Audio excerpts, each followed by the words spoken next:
bunk It's like 4. a fever dream. Yeah. He's representing his bunk in a tennis tournament or Camp some nonsense. Nightmare in Fever Swamp. Yeah. Hurry, Billy, hurry. Go grab your racket. Didn't you see the posting? So this, it's being left behind, being out of the loop, confused. Nobody's making any sense. I mean, it sounds like my life, but... Nightmarish qualities, Nick. It was about at this point, Nick, that I'm just starting to pray to Stein. You're giving thoughts and prayers? Yeah. I'm just hoping this doesn't turn out to be an actual nightmare that a kid is having about camp. You know, I was like, that better not be the case, because that would make too much sense. But I'm also like, no, I think, like, there's got to be a twist coming at some point. Yeah. That would be a bad one, but it would make sense, and I would hate this book. Instead, we got another twist, and I still hate this book. And I loved it. I didn't really love the ride, but I liked the ending. I think the ending made up for it. No. Okay. So now, Nick, the only comfort these boys have is writing home to their parents. Every day is, as a camp rule, they've got to write home. Yep. I didn't even know mail was that dependable. Can you just write a letter every day, send it, and it'll always arrive the next day?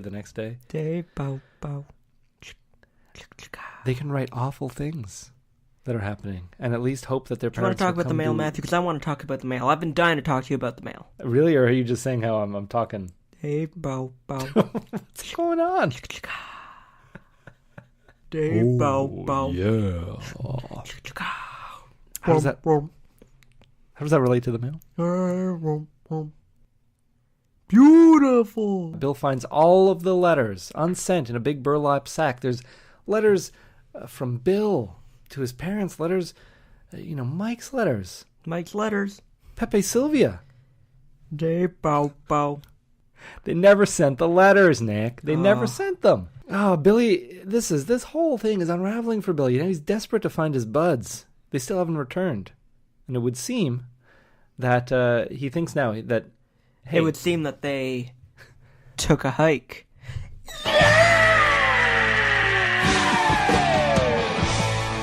Colin puts on his sunglasses. Yeah, that was the joke. At his bunk now, he thinks that he sees them poking around inside, but it's 2 new boys. And all of Colin and Jay's stuff is gone. Yep. Bill tells these new kids, I didn't even write their names down because they're inconsequential. Bill tells them that he's not going to stay the whole summer. He's like, nah, man, I'm leaving real soon. A couple days, actually. Getting the fuck out of here. Yeah, you'd be good to do the same because you're not going to be around for very long. You kids, I don't even know your names. I'm not going to learn them because you're going to be dead soon. You're going to be dead next day. Yeah. Fuck this. Yeah, I'm going to leave on Visitor's Day, and that's coming up in a day or so, so I'm out.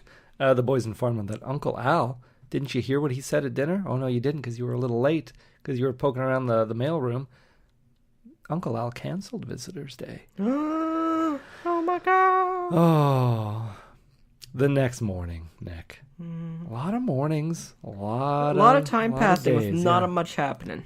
Bill and his new bunkmates, they have to go on a canoe trip with Larry. And what does Larry do here, Nick? Do you see what happens, Larry? You see what happens when you stand up in a boat to look at fish. No, he doesn't even look at fish. You know what he does? He points to them with excitement and announces the fish. This all hasn't happened yet? No. He announces the fish like he's never seen one before. Happiest we've ever seen Larry in this whole book. And of course he falls in because you don't stand in a canoe. Yeah, you don't stand in the fucking canoe. You see what happens. You see what happens, Larry? Bill jumps in after him, saves his life because it's kind of rapid water and Larry's not moving. Meanwhile, it's brown water. The muddy water, dirty water, septic tank water. That's just the water that exists in this area. So red mountains, yellow skies, brown water. Yeah, it doesn't sound like any place on Earth I'd ever visited. No, sir.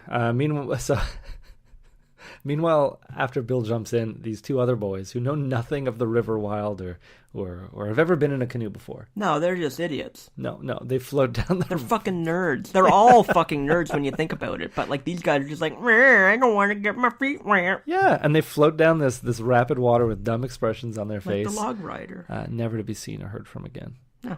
Just gone. And they go burling down and down like water. Here's another nightmare scene.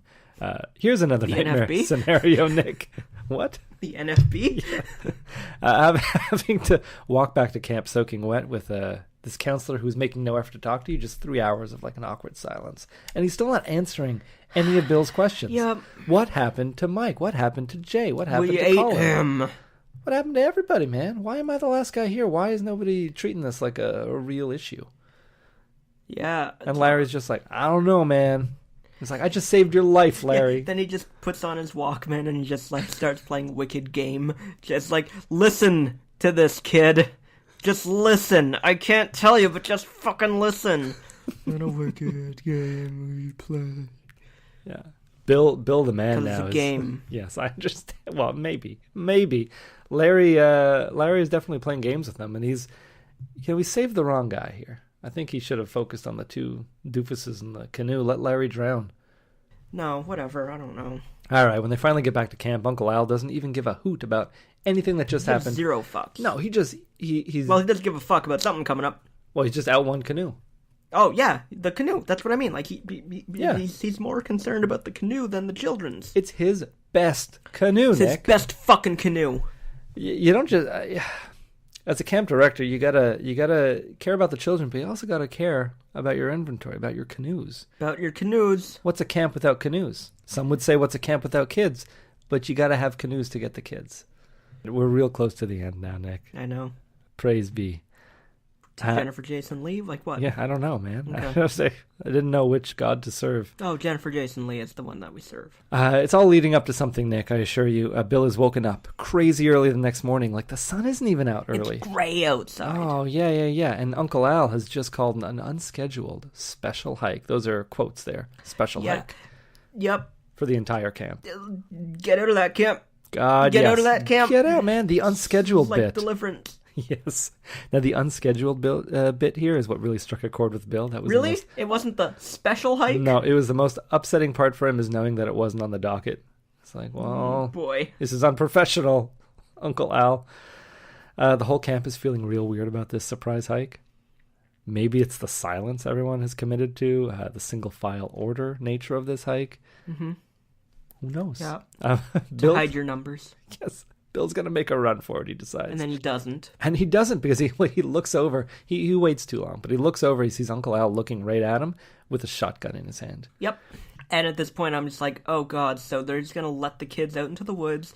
Uncle Al's going to start shooting at them because he wants to hunt for his food. Yes. Okay, this is close to what my theory here. This is where I thought the book was going to go. Or I hoped it was going to go. Because it turns out, okay, yeah, Uncle Al is not actually looking right at Bill. He's looking just a little past Bill at the counselors. And it gets worse because now he motions for them. And the counselors take out guns as well. They have a bag full of guns. They take out the guns. At this point, this is when my theory was solidified, Nick. You want to know what I thought? Yeah. Camp Nightmoon acts as a service to parents who are willing to shell out the dough to have their children taken care of. Jesus Christ, Matthew. Yeah, the counselors thin them out over the week, a kid here, a kid there, getting them all nervous and, weak, and then march the rest of them up to this mass grave where Uncle Al and the other counselors just execute them all. Blame it on the bears. It's a real sweet deal. Wow. Can you imagine that's how this book ends? No. Just with this death march up the hill, and the kids look over into a pit. Fucking Richard Bachman book. They look over into the pit, and there's Mike, there's Jay, there's Colin. They're all there. The girls. Just a big old pit, and there's like, get in. And Saber, this elusive Saber character. Yeah. That could just be Uncle Al's handgun. He keeps it for the last kid. And it makes a weird noise when it discharges. Yeah. It's like, wow. He shoots all the kids. They execute all the kids. And Bill's left, and he's just like, why would you do this? What's going on? And that's when he lets him make a phone call to his parents. Oh my God.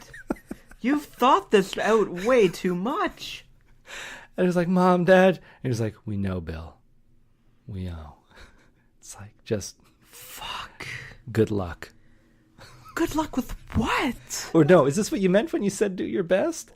I was like, yeah, I didn't, just don't Didn't really think this through. It's like, Bill, there's no bus home.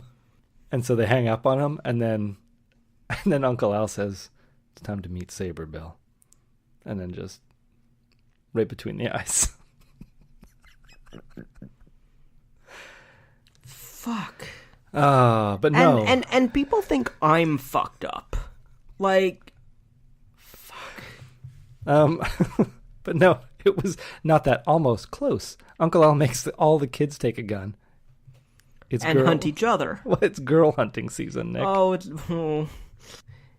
Be very, very quiet. I'm hunting girls. It's women's season. It's the last thing the girls hear. It's dead quiet in the woods. It's just like, shh. They think they've lost him. And then from behind.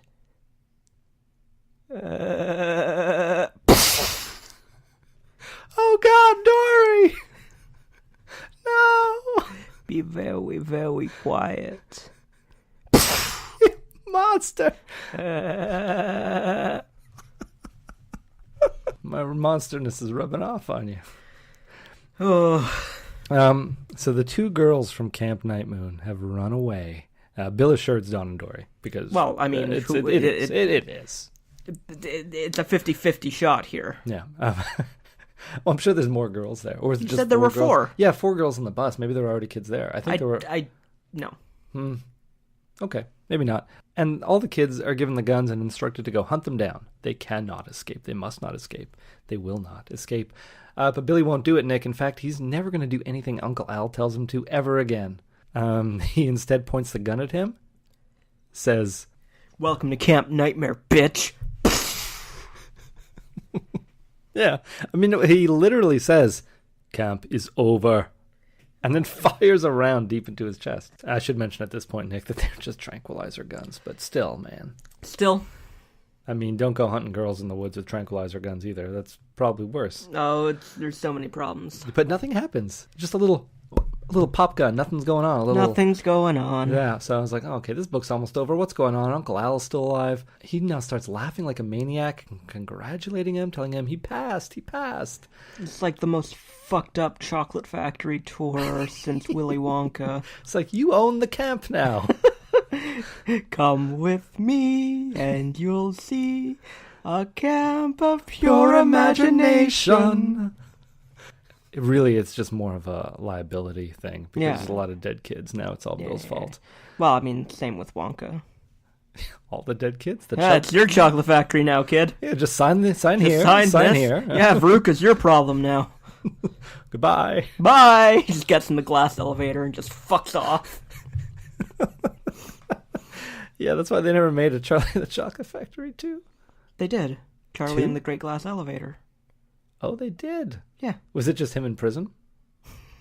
No, they go to the hotel. The Great Glass Elevator was just his prison? They go to the hotel in space with the president and the Vermicious Knids. You stop it. You stop it right now. I am not making this up. They had intergalactic travel technology in the same time that grandfathers and aunts and brothers and children all have to sleep in the same bed? Yes. Share that wealth a little bit, spread it out. No. By the way, welcome to Charlie and the Great Glass Elevator, this episode of We Got Doll. We Got Doll. It's revealed that all of this was some elaborate test that the government set up for him. So it's a government test. Oh, yes, Nick. But wait, there's more. Yeah, well, first of all, this test was just set up for Billy. Billy. He's back to Billy now because I'm so upset. Yep. Everyone was in on this. And the entire time, Larry gives him a big thumbs up. The other kids are all smiling and cheering. Hey. Now the girls come out of the woods. Roger, Jay, Colin, Lacey, Mikey, those other kids, the canoe. They're all... Yeah, the canoe just shows up. He's like, hi, everybody. Shut up, canoe. Uncle Al goes over and gives the canoe a big hug. I thought I lost you this time for good. I'm never letting you out of my sight again, canoe. I wish I knew how to quit, canoe. Oh, they're all okay. And Yeah. Bill's parents are there too. Yeah, for some reason. Why What not? reason is that, Matthew? Well, why, Camp Nightmoon isn't really a camp at all. Oh, you don't say. No, just a government testing lab. Government testing lab. The U.S. government, I imagine. Well, it What do you It say? may It not doesn't be. take place in the United States, Matthew? well, we'll figure it out because Bill's parents are scientists and wanted to take him on a very important expedition. Ah, to the darkest of Africa, I believe. Oh, but Billy had to pass several tests to be allowed to Okay, go. what were the